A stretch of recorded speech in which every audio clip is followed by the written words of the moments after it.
Right. Hello and welcome, everybody. My name is Martha Alter Hines, and today I have a really special treat.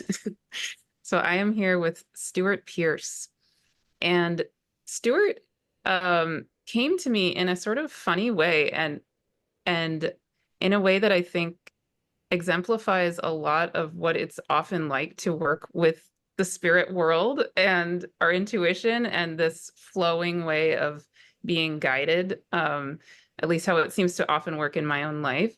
So, Stewart, I originally connected with because I saw a video that an interview you did, a beautiful interview you did with Jude Curvin. Actually, I think you've interviewed her at least twice. And I love Jude, and I'm going to be also meeting with her later this month. Um, and then for for the next, I don't know, 2 months or so, every single time I would pull up YouTube on my phone, your face would be the top one over and over again. And my guides just kept saying, "Yep, you're gonna need to reach out to him. Yep, there's a reason. Yes, but it has to be the right timing." So it took about 6 weeks before it was, yes, reach out now, you know. So finally I did, and we now have connected. And the more, even in the little bit we were speaking before we got on this recording, I'm recognizing, okay, that I get what the wisdom is here. So for those of you who are not familiar with Stewart and his work, Stewart has I'll read your brief bio in a second, but just to give the summary, you have a profound connection with the spirit world, with the Angels of Atlantis, with spirit realms, I'm guessing in general, not only that particular realm. And you also do incredibly powerful work empowering people, and I think especially women, to come into their authentic embodied voice. Yeah. So you have worked directly with Diana. You have written a book about her, and it's beautiful. I love the authenticity, the genuineness, the tenderness, and the true deep love that comes through in that book, and also in just in the way that I've experienced you interviewing other beautiful beings on your YouTube channel, etc. So yeah, there's so much more I could say, many things I want to ask, and but thank you. Welcome, Stewart. Bless you. It's Mhm. wonderful to be here, and namaste to you and to all the people tuning in. Yeah, Mhm. the way that we met was through my podcast, Deep Dialogues, Yeah. which is a preserve for all of the wonderful global soul stewards that are really stepping forward at this time to broadcast their message. That's how we met, with both Anne Baring, one of the world's leading Jungian psychoanalysts, who is just extraordinary. That was a real peach for me. And of course, Jude, darling Jude Coravan. Please reach out and find their books, people. They're just extraordinarily integrous people who are providing us with such wisdom.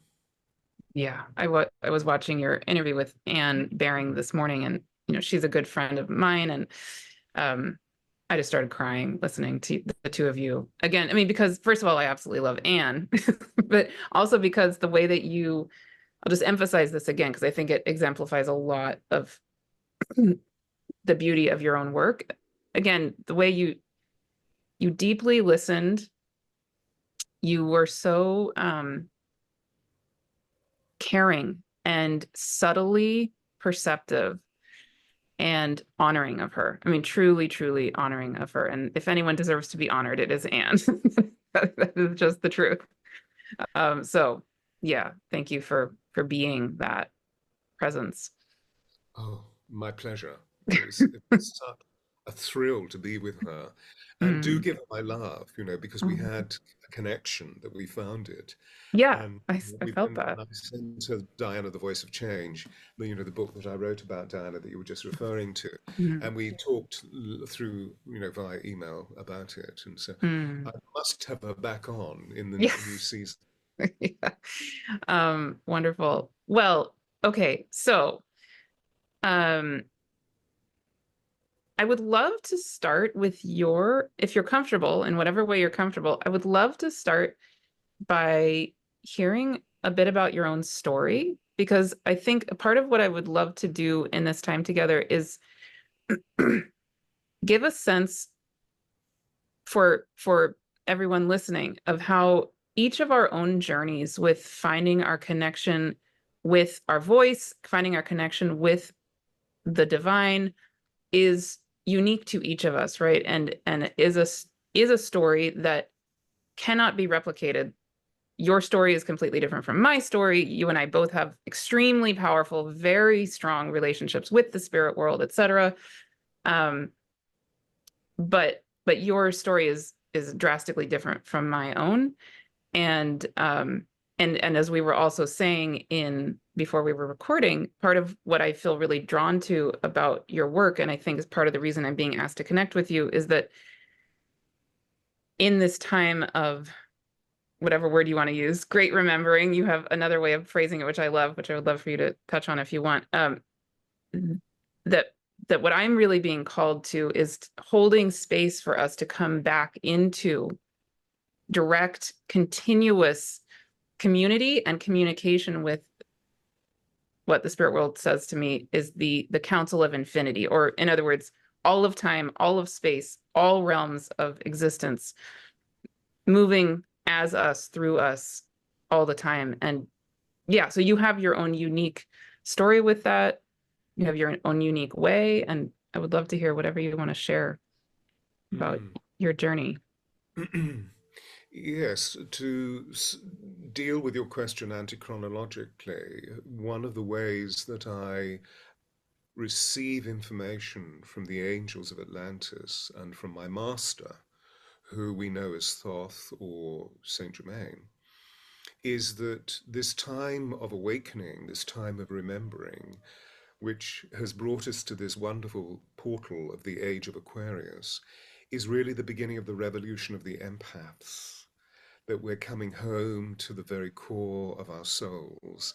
We're coming home to our hearts and recognizing that our empathy, the way that we've always perceived the world, those of us who are spiritual initiates, that we've always perceived the world through a very rare degree of sensitivity, which leads us to our compassion, which leads us to our empathy.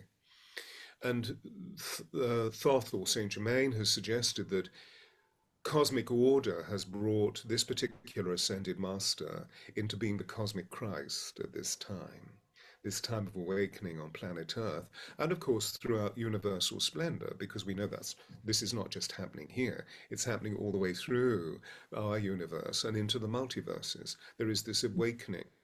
And that in being the cosmic Christ, which is this divine anointment, that instead of reincarnating, he is radiating light into we empaths to feel the honoring of the Christos, to feel the love light circuitry of the galaxy moving through us, so that our hearts, through the fiber optics of our hearts, we connect with the heart of the galaxy.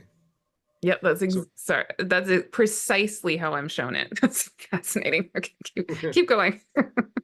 we have many Hmm. parallels. Mm. And as we were sharing in our pre-show chat, that the 12 Angels of Atlantis that came to me in 87 out of the blue, what happened was that I had full awakening as a child, so I was in touch with the multidimensional universe, and so always talking about the angels and the spirits that I saw, indeed the dead people that were walking around.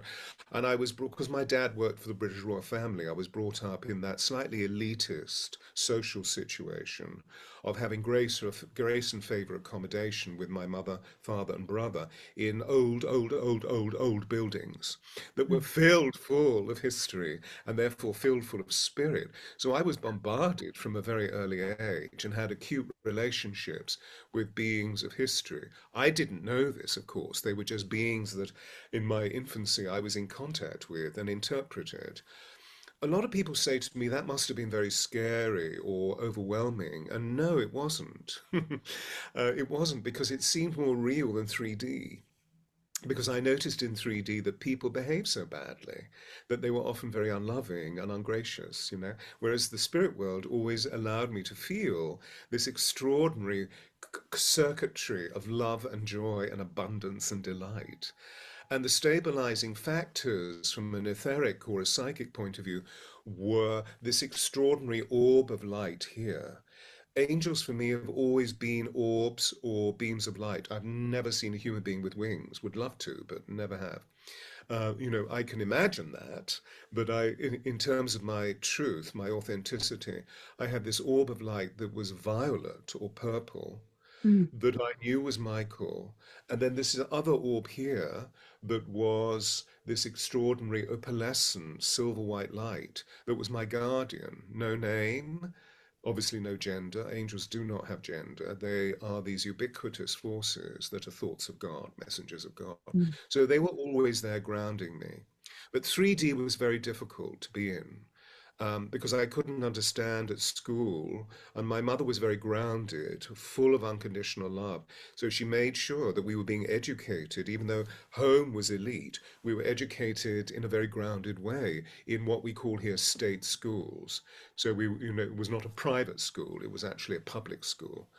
And I couldn't understand why the children were rushing around hitting one another. And of course, they were so traumatized because this was just after the Second World War. So they were very, very traumatized. And I had grave difficulty reading and grave difficulty understanding mathematics. So I was beaten a lot and punished and received a lot of disapprobation. So through that challenge, I was able to see the aura because I was seeing sound that I now remember. I could see the aura of those people who were angry and frustrated with me, who were literally just projecting their own rancor, wasn't really to do with me. I was just a vessel for their spleen. And then those people over there, those teachers over there, who were mostly women, who were just so loving that their auras were full of these pastel colors, whereas these people were full of darkness and dark, dark, dark blue or purple. So I knew it was to do with their own emotional malaise, to do with their own whatever I called it at that time. It was all dealt with for me on a kinesthetic level, on a feeling level, because although I see sound, sound would then interpret itself through my body, and then I would hear. So I wow. decided that the simplest thing to do was to shut up, because I was always talking, surprise, surprise, and always putting my both feet into my mouth. So I thought the simplest thing around 8 or 9, I think, I just shut up.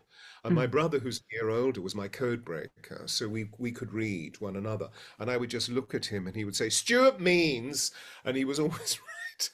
So what it did in those 2 years was it got me grounded. I came deep into my body through the stillness of not having to be responsible for participating verbally. And home was a very verbal environment with a lot of stories and so forth. And what that enabled me to do was to get really still with the divine.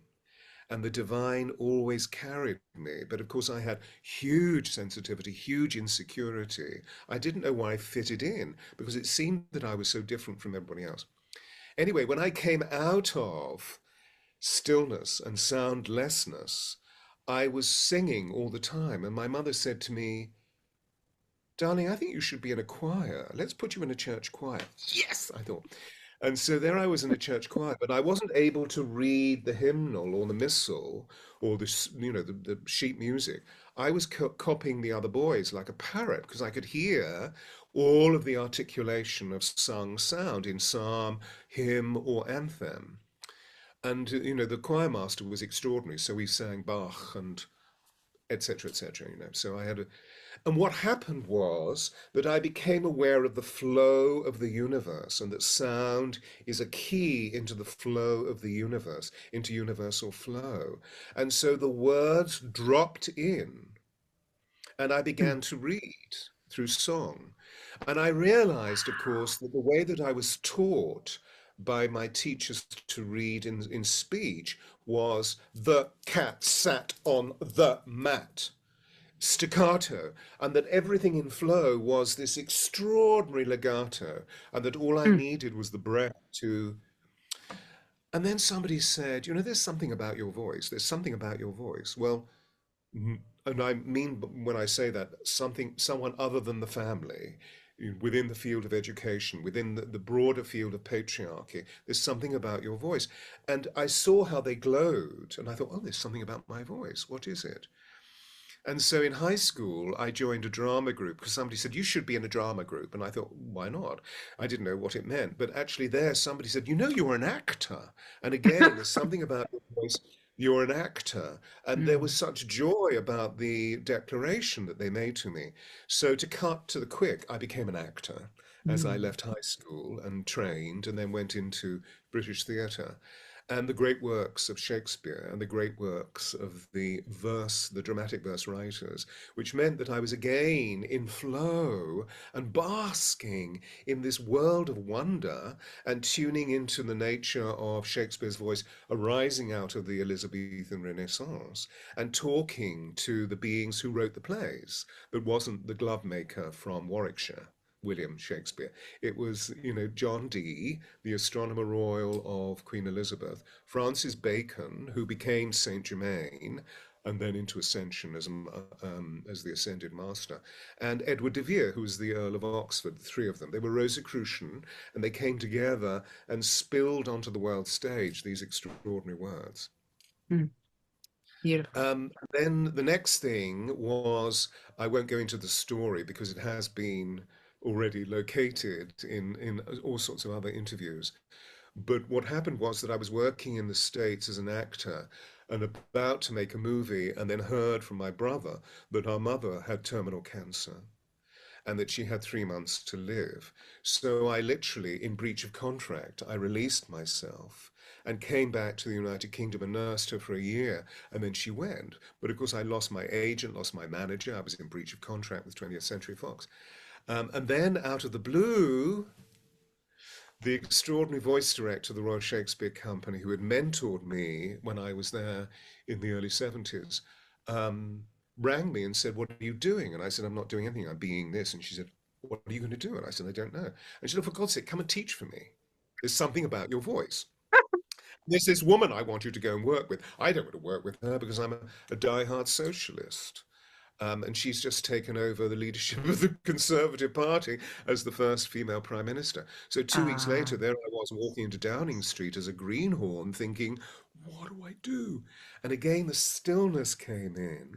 And instead of, I listened and I heard what Margaret needed and became a voice coach. mhm. So that was the early 80s, 80, 80, 81. And so I thought, wow, here I am developing my profession as a voice coach. I'm going to stimulate all of my mysticism into an organized form. So found training as a medium. And then suddenly in 87 for the harmonic convergence, there was a friend of mine who'd opened a crystal store in Glastonbury saying, come and give readings. You're really good at 30-minute readings. You're spot on. Come and there's going to be the harmonic convergence. I was completely ignorant. I didn't know the import of this event. And so I went and did the work and felt exhausted on the first day. So during my lunch break, I went and sat on the tour to meditate. Because by this time, of course, I'd learned that meditation was the key to really center our pranic cord and to come deep into the stillness of spirit, to soak in soul. So there I was, surrounded by hundreds and hundreds of people on Glastonbury tour. For those of you who don't know, it's the heart chakra of the world. And I suddenly heard these extraordinary sounds. I mean, harmonics of the most supernal degree. And I was so surprised I opened my eyes and there were 12 orbs, huge orbs in the air. Wow. Wow. I mean, huge. They must have been 8, 9, 10 feet in diameter. And I heard that voice that I'd heard as a child from Michael saying, we are the Angels of Atlantis, and we're Mm, going to give you an entire temple of sound healing that you will call the alchemy of voice. wow. Boom, boom, boom, boom, boom, boom, boom. Download. And of course, like a lovesick teenager, I wanted to start teaching them immediately. And they said, you will not. Mhm, We're going to mhm, prepare you. And I said, what does that mean? You will see. mhm. And so life brought me teachers. You know, when the student is ready, the masters come. So Yeah. there was a Sufi elder in Egypt, there was a Native American shaman in New Mexico. And I began to piece the whole thing together. Mm.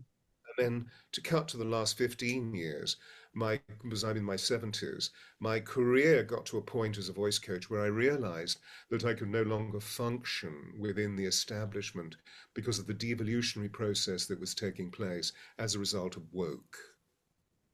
This is Ah, 15 years ago. And there were mitigating circumstances for me to realize that I could no longer be what I had been for 30 years, that I needed to get out. So I did, and I thought, oh, what do I do now? I was nearly 60, so it was a question of, oh, I know, of course. And the angel said, good boy, now go. So I opened my wings and flew, and here we are having this extraordinary conversation. amazing. Well, yeah, I would love to bring in one parallel to my own journey, but then I would love to circle back to a couple of themes. Again, right before we were recording, I told you a teeny tiny bit about my own story, which has very interesting parallels. So in 2018 had a circle of 8 beings come to me out of nowhere and give me a similar kind of directive. And what's so one of the many things that's really fascinating to me about the parallels here is um, at that time I was a supervisor working for the county government as a social worker. Anyway, so I was in a very, very 3D, intense, trauma-filled job, and where I've had a very strong connection to the spirit world consciously since I was about Mm. 21, but my whole life. And but when I was in social work, I had to segment that. I had my normal self and then I had my spiritual self, right? So at that time in my life, I was not open about these things, even though it was very powerful for me. But I had never had a circle of 8 beings come to me and then start giving me directives. That was new. But what they said was that I was going to need to channel a series of 8 books called the Living the One Light series. And I channeled the first one in 2018 and published it then called Living the One Light. And then the next year I published the next 2, which are Gaia Speaks and The Cosmos Speaks.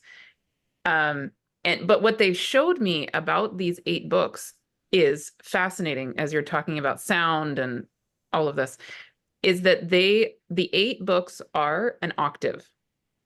So they're a spiral octave.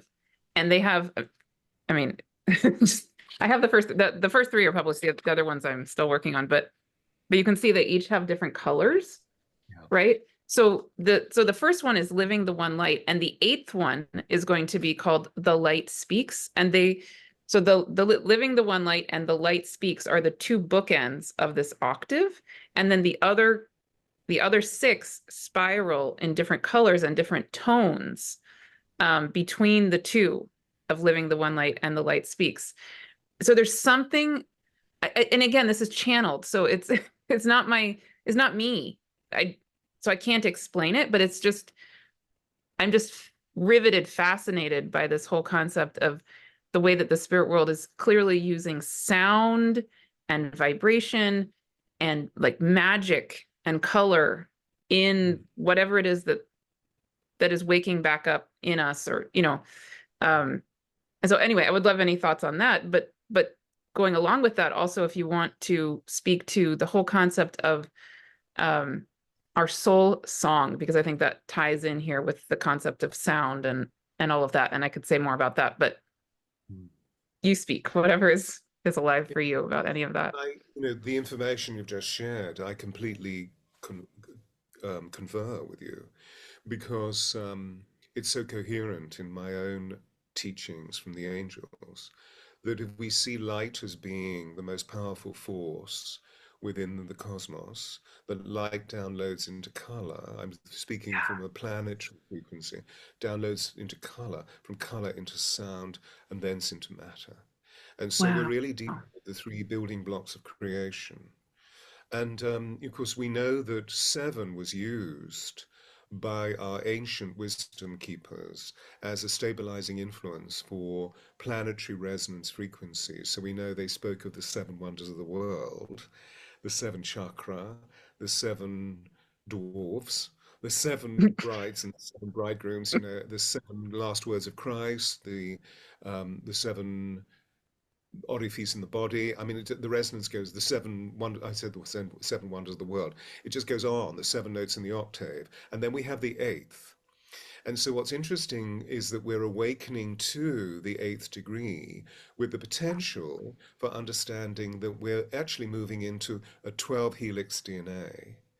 So the 12 angels of Atlantis, the 12 helix DNA, and that eight is the universal heart chakra. So we're beginning to open up our transpersonal chakras to Mm. experience light suffused within our body through color, through sound, so that we can awaken the subatomic particles deep within Yes. our cells to Yes. remember all our times in Atlantis, in Lemuria or Mu, and in Egypt and other parts of the world, of course. But there's something very specific about the Atlantean wisdoms and how they were mirrored in Egypt. That Egypt itself was a complete mirroring from a topographical point of view.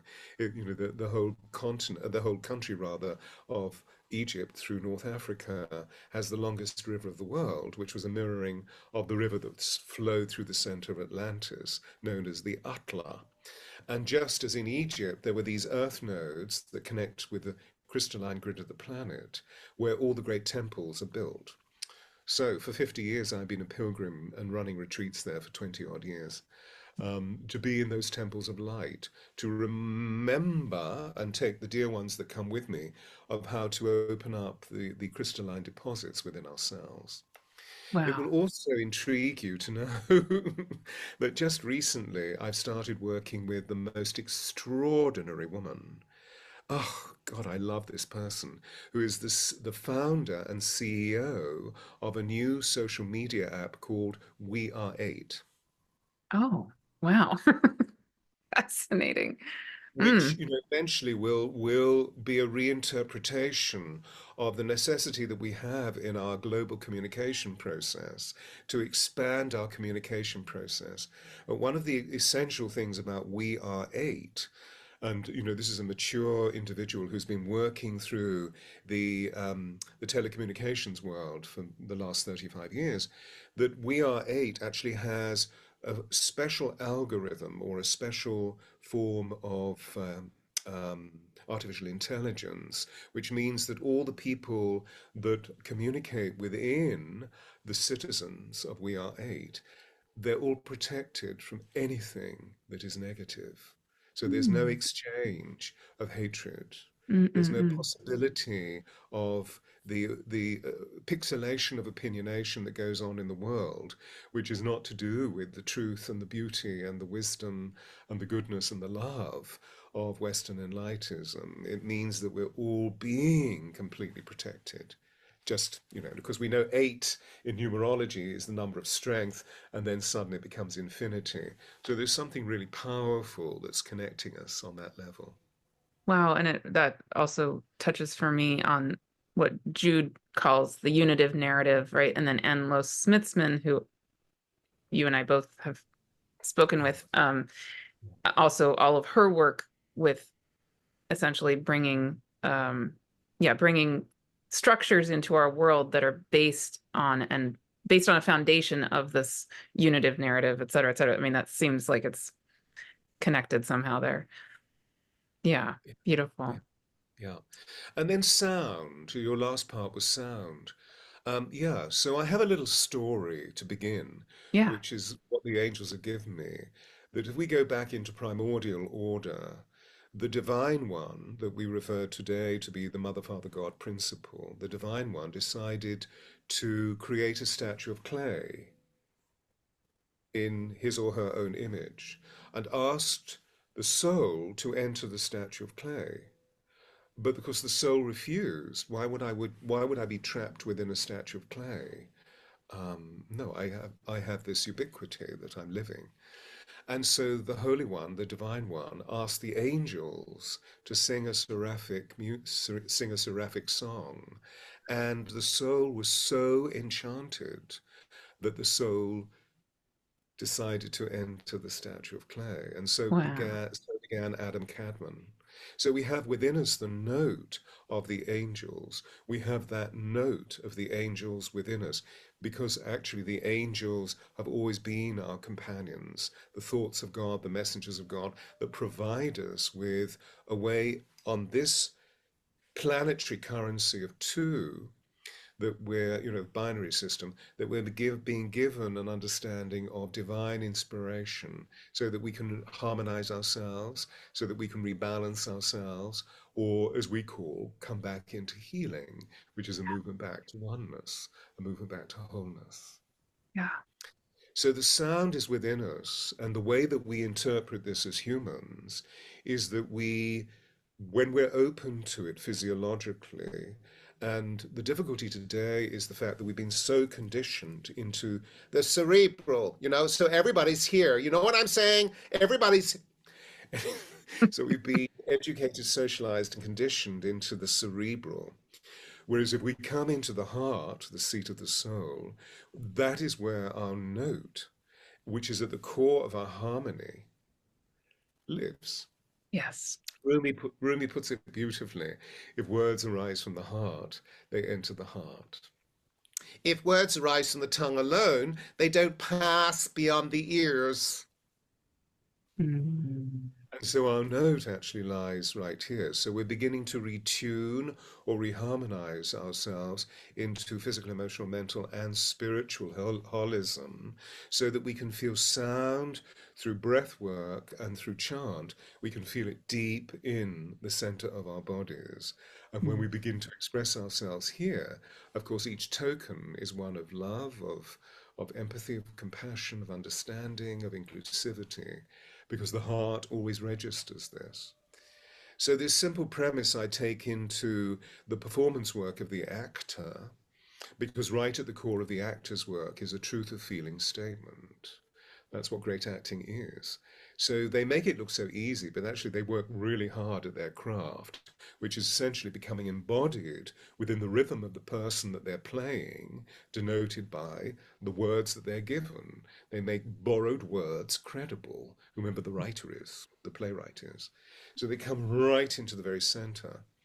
And within the world per se, what I'm doing is I'm introducing this as the magnetic voice in the corporate world or in the world of politics, because we're realizing that that sound, that cerebral sound, is just constantly desiccating the intelligence into a cognitive dissonance. We're seeing it more and more and more. Mm.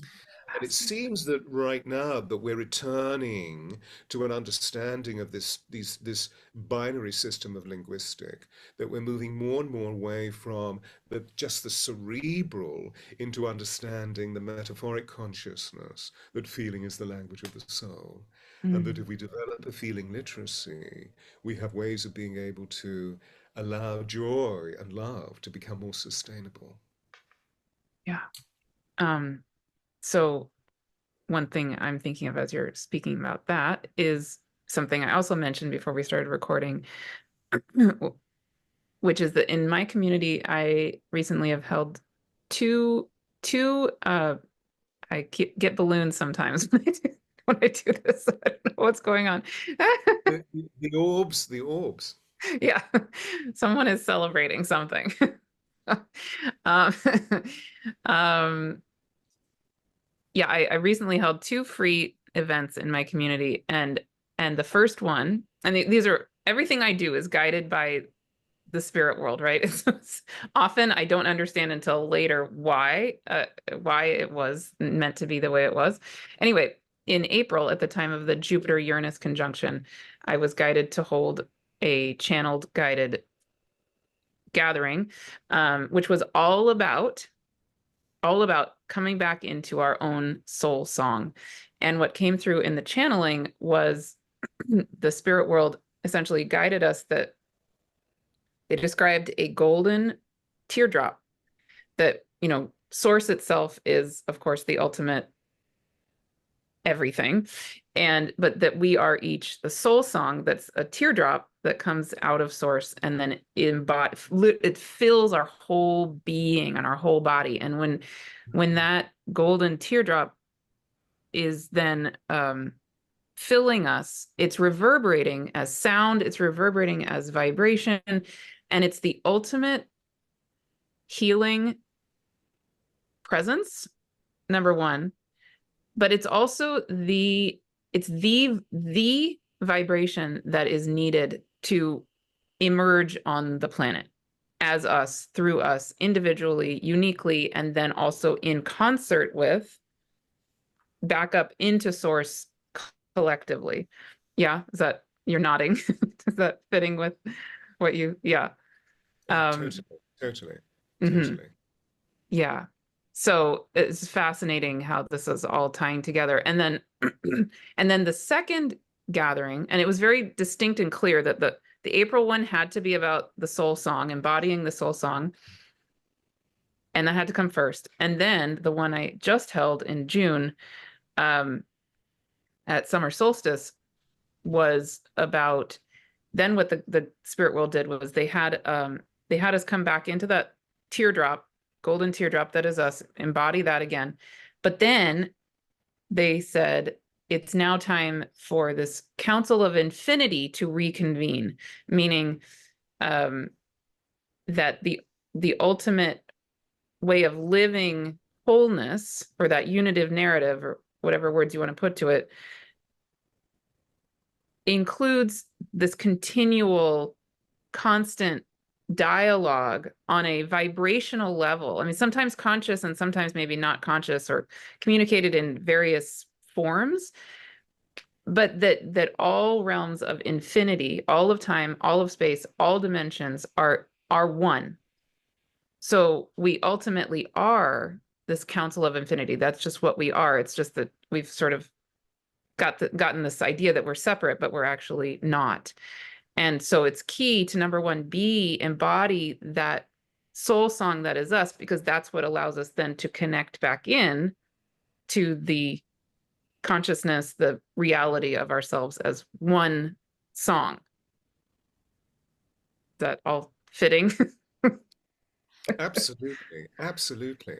And we're rediscovering, we're remembering this at this time. Mhm. But there were times in former history, in times of Renaissance, which of course, as we know, means rebirth, where Mhm. they also remembered this. Yes. So the ancient wisdoms travel through the ley lines, through the thought lines, through the song lines, through the Yes. oral tradition, which was essentially metaphoric, simply because people didn't read.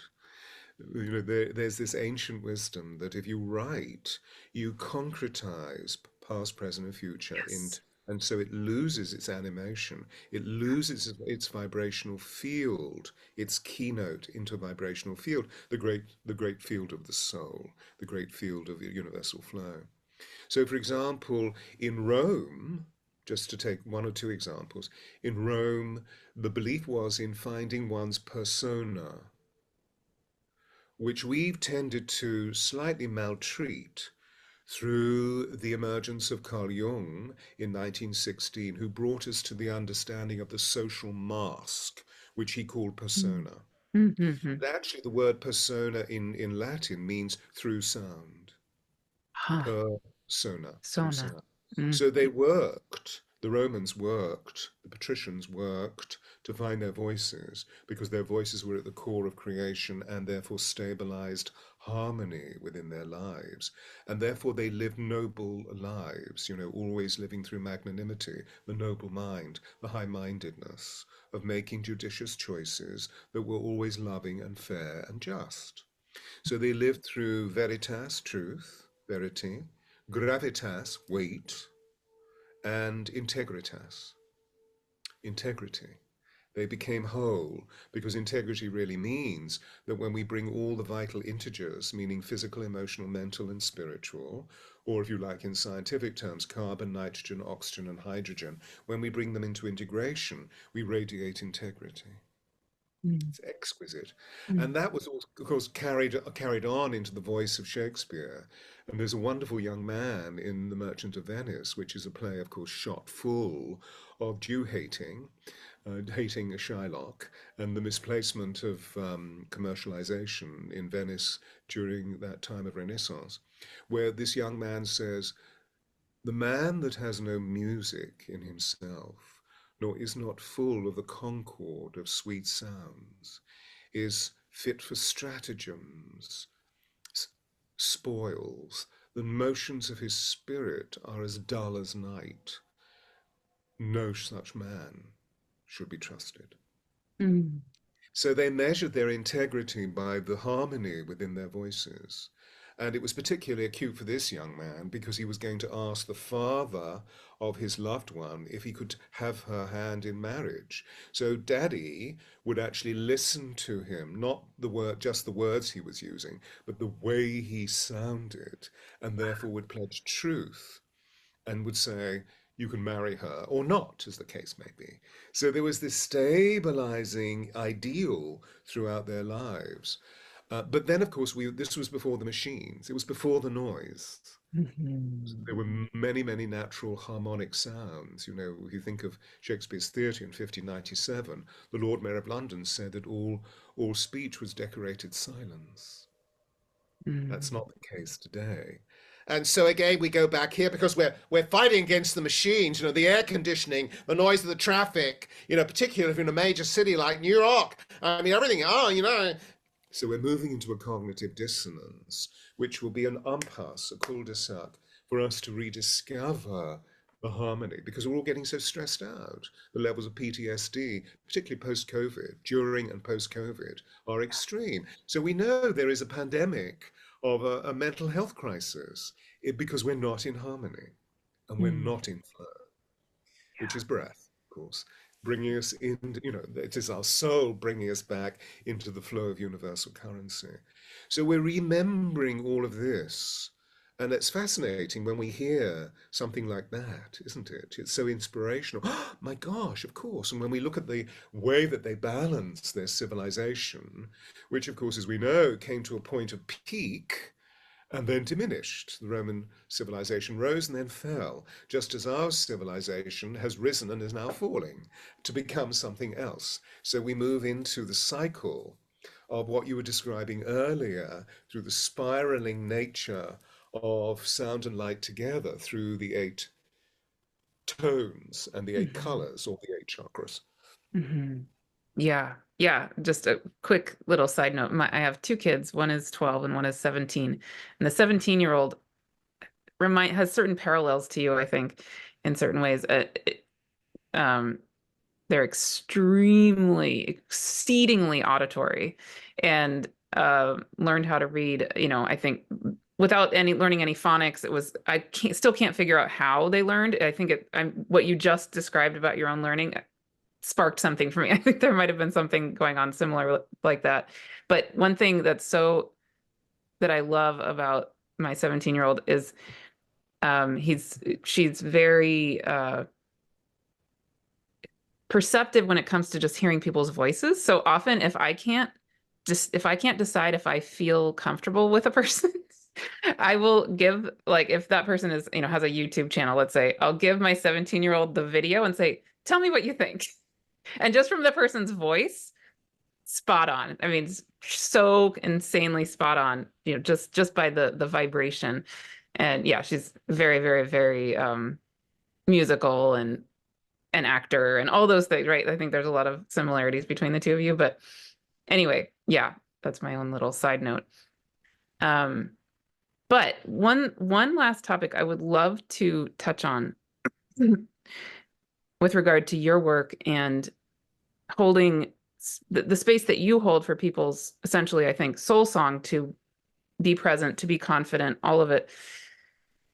Um, in my own work, I would say the number one directive I'm getting told to be holding space for in my communities is, for us to be coming back into our soul song and to be coming back into this council of infinity.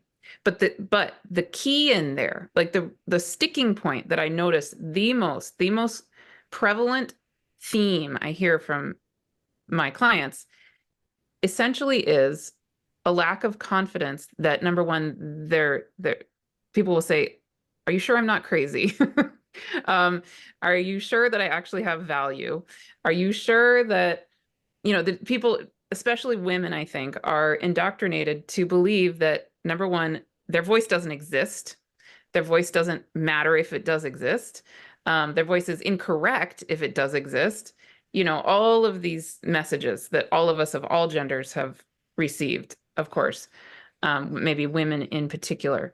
But a lot of the work that you do and that you describe in your Diana book, for example, is really about mirroring back to us, mirroring back to ourselves, our inherent value and actually the need of our world for us to be fully embodied in this way and to be ourselves completely.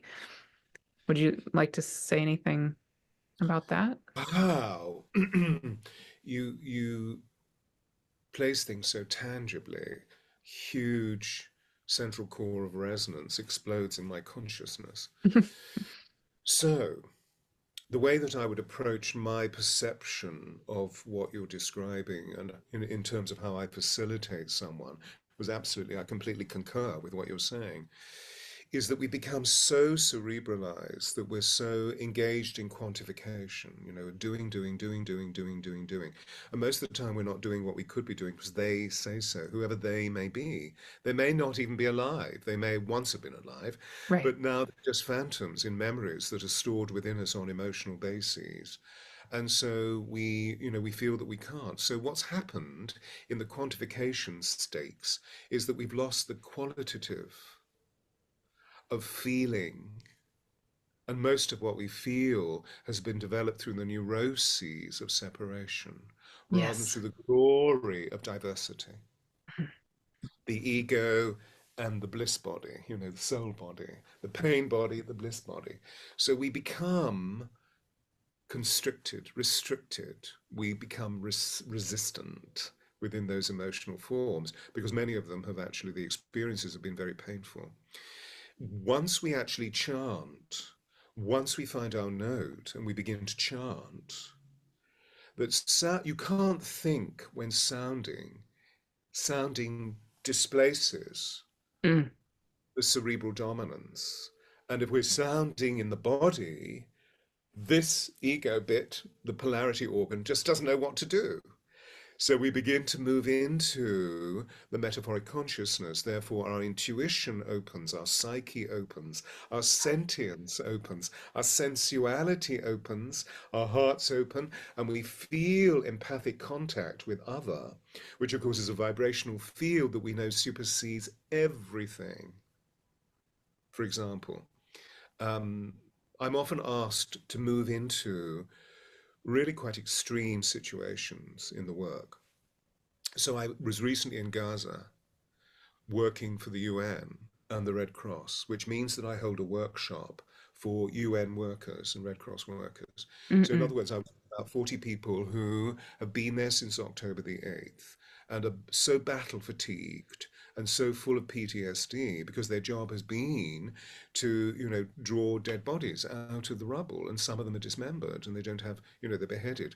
I mean, the trauma that they've been dealing with, as well as, of course, rehabilitating any of the hostages that have been released from Hamas.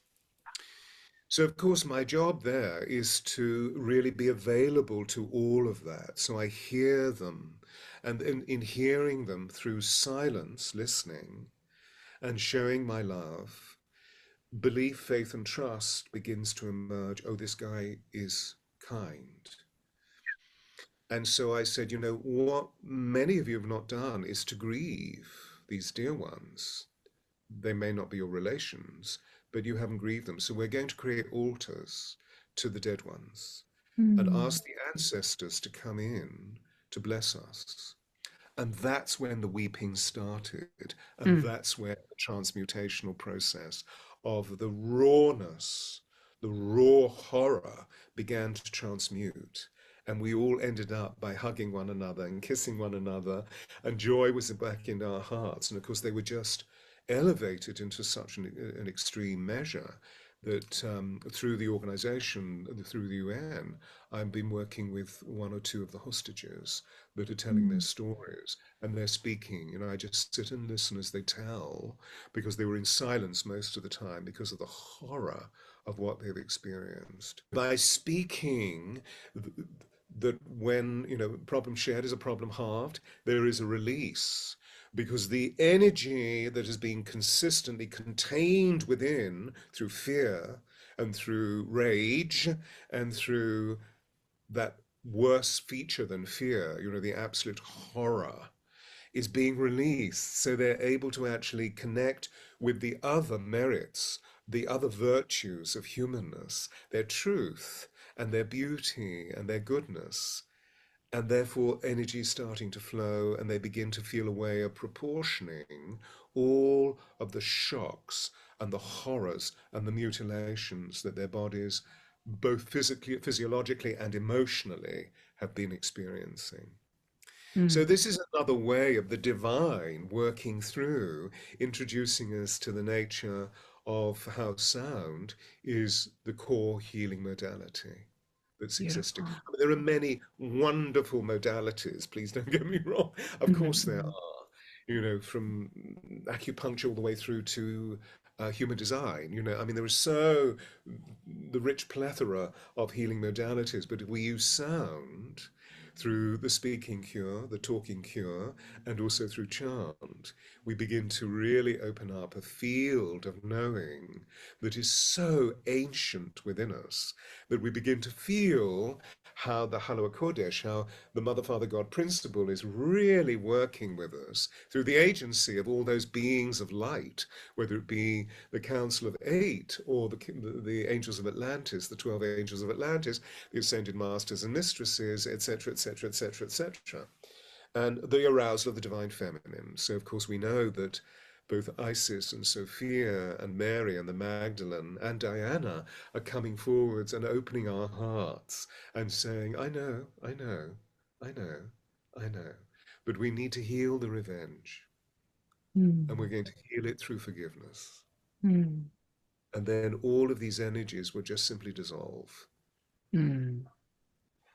And I love how in the Diana book, you talk about the way in which you actually worked with Diana herself as a human um, to, I don't want to put words in your mouth, but my interpretation of what you're saying in the book, at least, was that you helped her to relax and soften in her own body in a way that that she had been highly traumatized, right? But then once she was able to soften and come into this soul song of herself, then she innately was a healing being, but there was something about her relaxing and opening to that healing light that could even more fully completely embody her, that you described this one time when let's see, what was it? She went to go visit um a mother.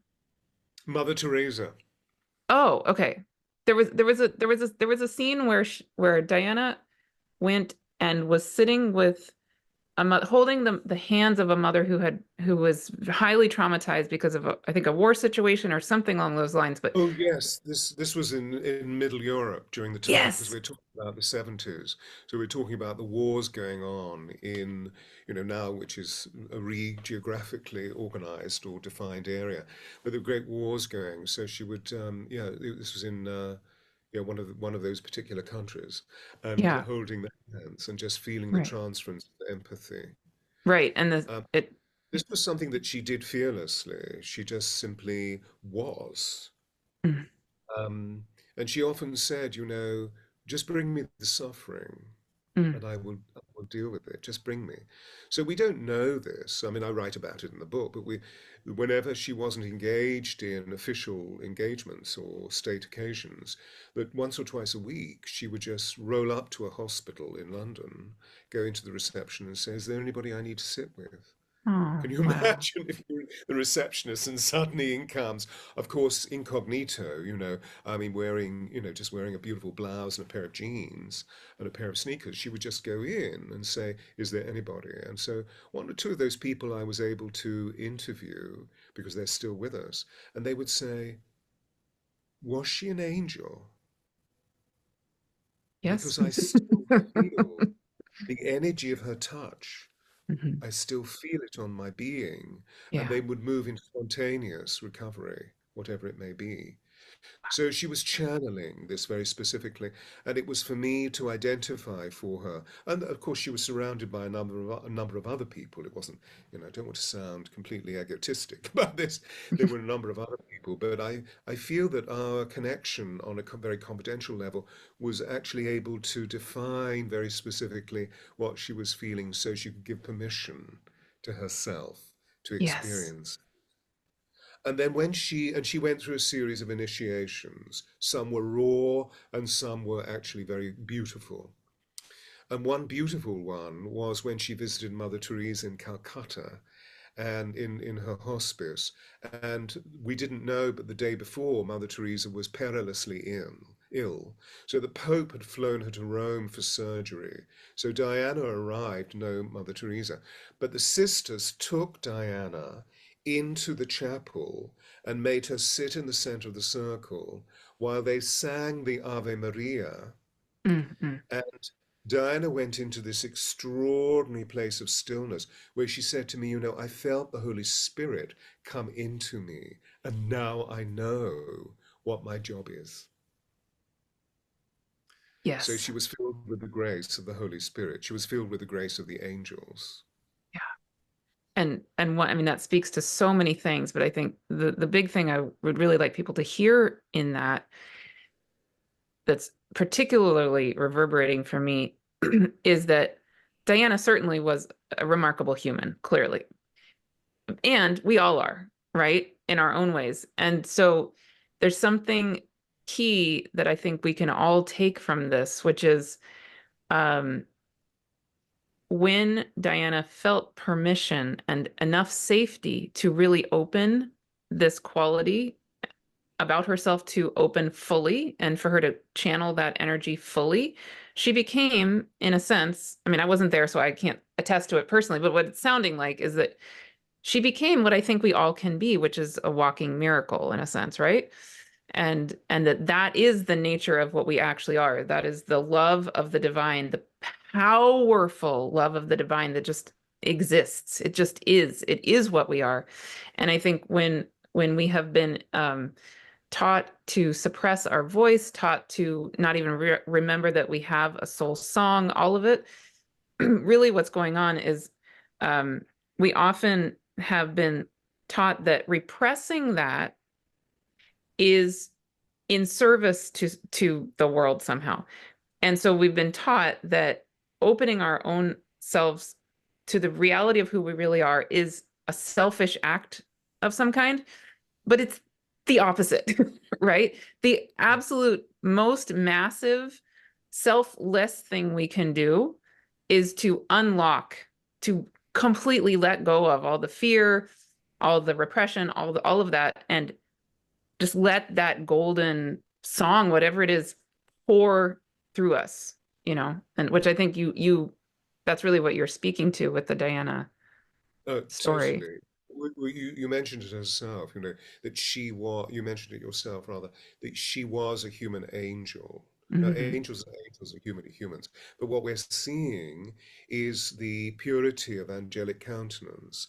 And we're beginning to see that certain human beings have the grace and the love and the joy that is so pure that we refer to them as human angels. For me, I work on literally stabilizing this physiologically so that our pranic cord becomes flared with light, which is the pillar of courage that we have within our center to discover our spiritual sovereignty, which allows light to pour through us so that we have an ability to be able to heal often with healing counsel, with healing agency, heal all of the detritus, all of the pains, all of the sufferings, and thereby light floods into our cells so that we move from being Homo sapien, meaning Yes. intelligence, into Homo noeticus, meaning wisdom, into Homo luminous, Yes. that we become the shining ones.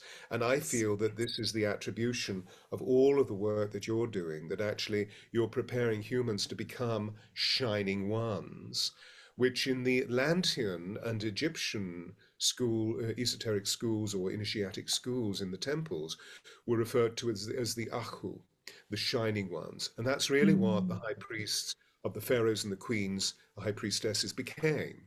They became shining ones. So they were literally bodhisattva. They were living Yeah. gods. Just as we look into His Holiness the Dalai Lama or the Hugging Mother, Hmm.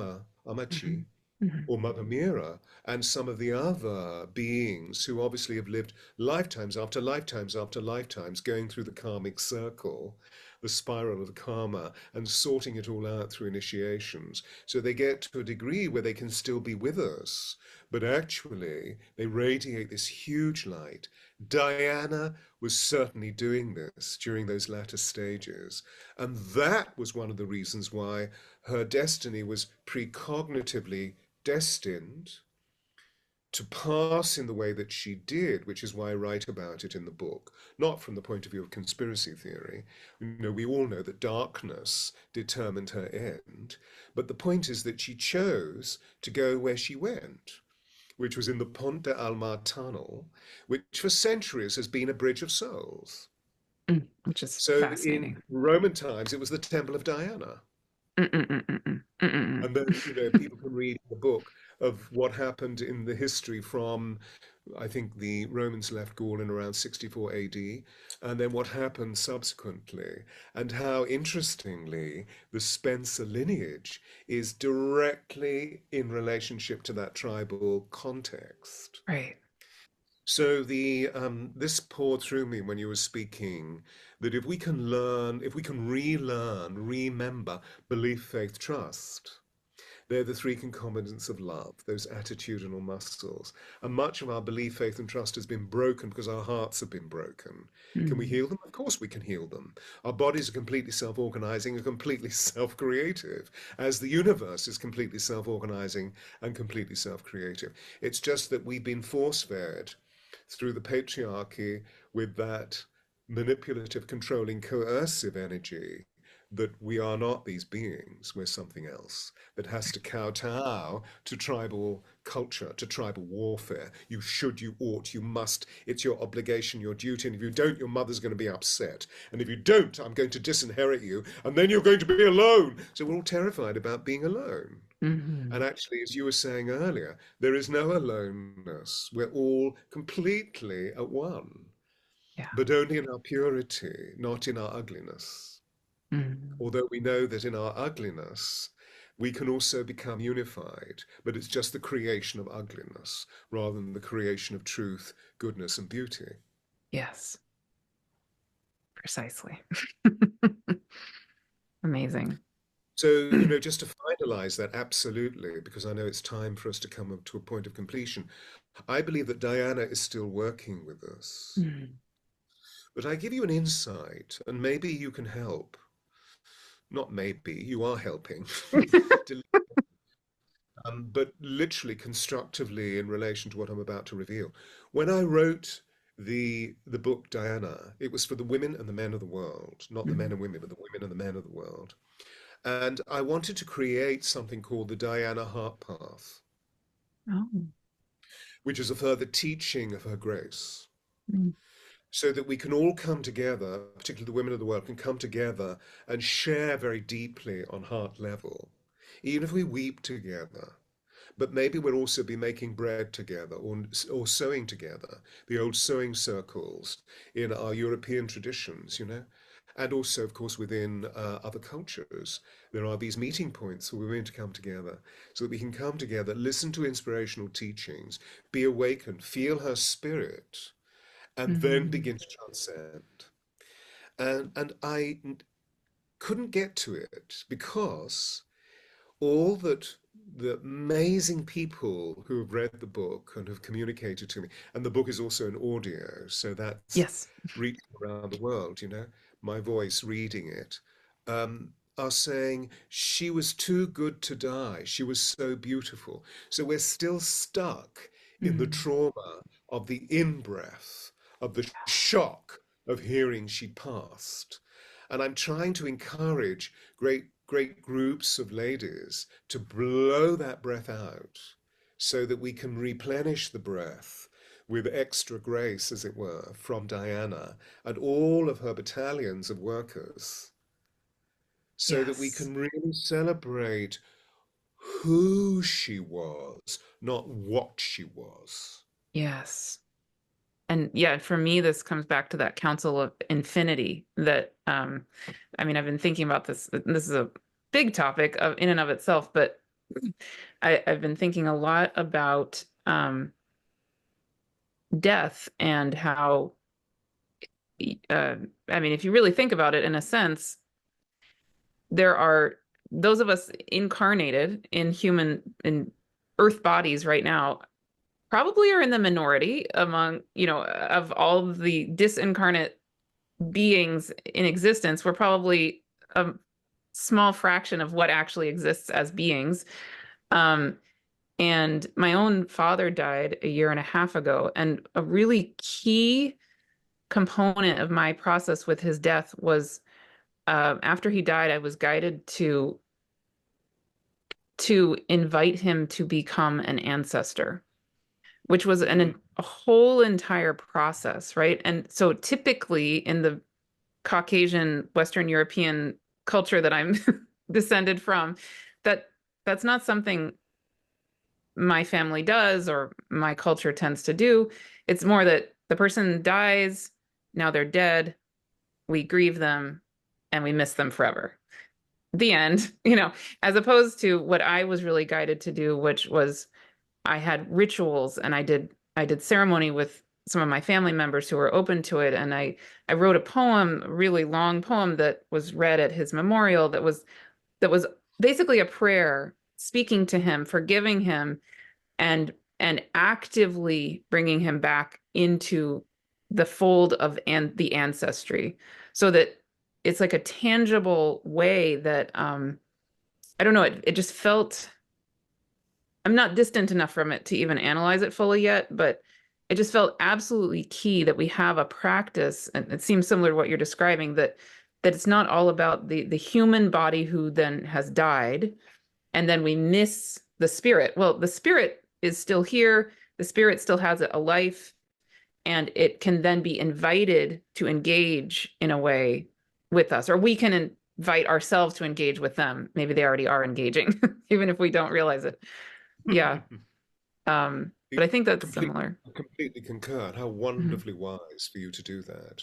Because then there is real completion in honoring incarnation of your dear father, Um, and of course, we begin to realize that the more we ritualize this level of its supreme intelligence, divine intelligence, the more we experientialize, because our neurology becomes affected. And if our neurology becomes affected, we create a new ideology, which is why we're able to exchange these ideas, which then, of course, creates a new sociology, because we Mm. literally vibrate the radiation of this truth. And we realize that we're never alone. In other words, whenever we need to engage in those hallowed moments of life, whether it's birth or death or those great pinnacle points of achievement. I mean, for example, less so because of COVID, but before COVID, I was often employed to stand on a stage in front of thousands of people in the corporate world through the process that I use, which is the power of presentation, getting everybody embodied into their note so that we're able to create good business, sacred commerce.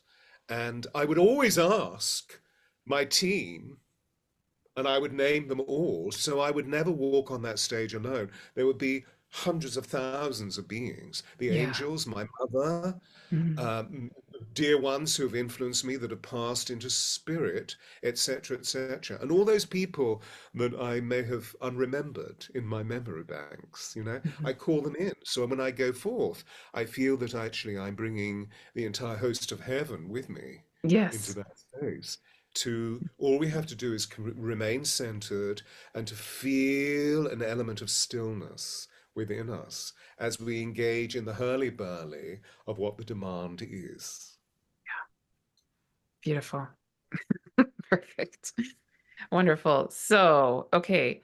Um, let's see. So I would love to close with two things. Is there a wish or a prayer you would like to offer listeners? And number two, would you like to name whatever it is you would like people to, if you would like to invite people into what you're doing now, what is that and where can people find you? And I know you have an Egypt trip coming up in December this year. Yeah, Oh, no, I yeah. got a thumbs up. So yes, a prayer for everyone. And how do we find you? What do you invite us into, etc.? You can deal with the literal and then the metaphoric, the Go for prayer. it. Mhm. Find me very easily through the angelsofatlantis.com, or you just follow my name, Stewart Pearce. I have a very extensive YouTube channel. I'm on Facebook. I'm on Instagram, Stewart Pearce the Voice. Um, but yes, the Angels of Atlantis. There is also stuartpearce.com, but that's dedicated much more to the public sector work, of the magnetic voice, of training corporate identities to find their sound and to become radiant presenters. You see, I have to get light leaking in wherever I go. Yeah, so I think that's probably, and Deep Dialogues, how we met, is streamed on Spotify, on Apple, and also on YouTube. So Mhm. And there I you saw it, go. I think it's on Amazon, isn't it also? I think I saw it on there. It was It's everywhere. it's everywhere. My Yeah. team do a really good job. Just they're always saying to me, "Don't forget to mention Spotify, Apple, and YouTube," and then Yeah. Amazon. And all the many recordings of chanting that I've made to help us. There's one called Initiation, which is an international bestseller, where we Mm. chant through each of the seven and the first transpersonal chakra, and then become absolutely soaking in the I am presence, the great Mm. spiritual sovereignty of our beings. And that seems to be curing because obviously the angels channel through me. I am human, but I'm really a hologram for the 12 angels of Atlantis. They channel Mhm. through me, and so their harmonics come through the chants. Mm. So, yeah, there's a plethora of information there. Mm. So, if I may, I'd love to offer a prayer. Yes, please. Yeah.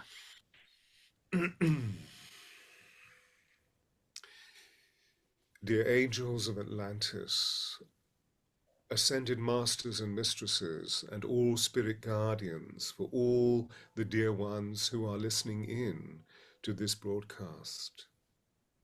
We ask you to come and fill us full of grace, so that grace may permeate through our lives, bringing a greater cessation of pain and suffering, and a greater fulfillment of our divine promise through love, through joy, and through the infinitesimal flow of divine intelligence.